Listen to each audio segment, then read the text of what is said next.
Hello again, everybody. Welcome back to the Huddle, the Review.com's weekly high school sports show. I'm Executive Editor Rob Toder of the Alliance Review, joined as always by Mike Brown, our sports editor. And Mike, it's hard to believe we're in week 6 of the high school football season. I think we need to talk about the Salem Quakers. Undefeated at 5-0, first time in a long time. They've been undefeated this late into the season. And coming off a big win at Marlington, that was an impressive performance. That really opened a lot of eyes around the NBC last Friday night, Rob. And yeah, you're absolutely right. I think Salem's enjoying its best season in a long time. You know, we love the quarterback, Weingart. We've been talking about him all year. They've got some nice skill on that team, like Cade Byland and others. And it's really coming together for Ron Johnson's Quakers. And let's look at Marlington. The road does not get any easier because now the Dukes face preseason favorite Louisville. Right, and that's at Louisville Friday night. Marlington coming off a surprising loss, but as I've said all along, Marlington's got great talent. You know, with Chris Pennell, you've got a great air game. Garrett Floyd, who I just think the world of, who's a football player in the NBC.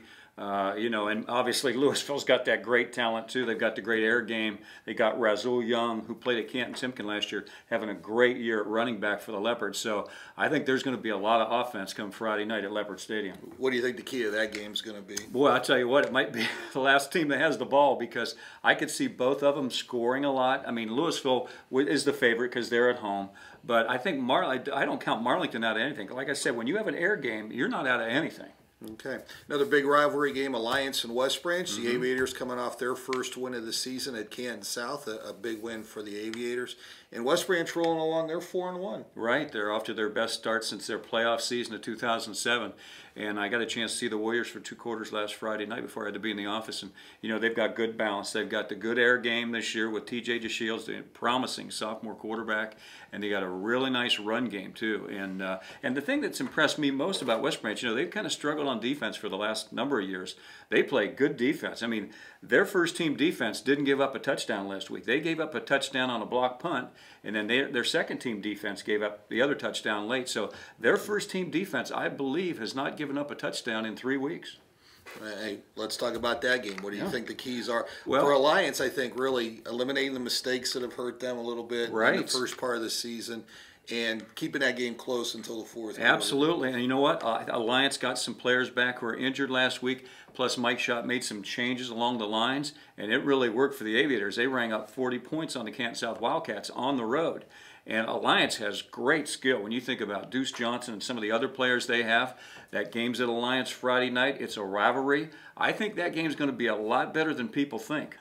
And the Sebring Trojans continue their trek across America. Another road trip for the Trojans this week. They go to Mineral Ridge after trips already this year to Wyndham, Toronto, and East Palestine. Now this week they go to Mineral Ridge. Right. They really have lived life on the road so far, Rob, with a young team and not great numbers. I mean, they're hanging in there. They've got some great skill, too. I mean, you know, a real nice running back, and I think their passing game's getting better.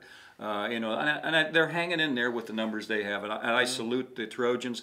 I salute Coach Scott Springer because, you know, that's what football's all about. It's not about these 10-0 teams every year. It's about playing together, making memories with your friends, and going through some tough times, and that builds character. And I salute them. Like I said, they're hanging together. They're doing the best they can with what they have.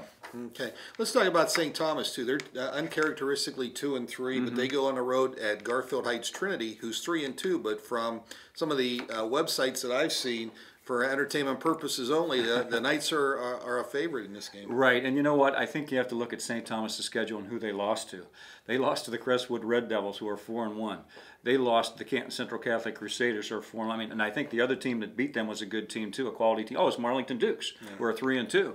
So I think you have to look at their losses. St. Tom's a good football team. I think their air game is a work in progress, but they have a really good running game. And I see why they're the favorite Friday night. Okay. Well, make sure you check out the Alliance Review of previews of all the games this weekend. The Review.com will have live updates, and follow us, our reporters on Twitter. They'll have updates from the stadium. For Mike Brown, this is Rob Toder. We will talk to you next week.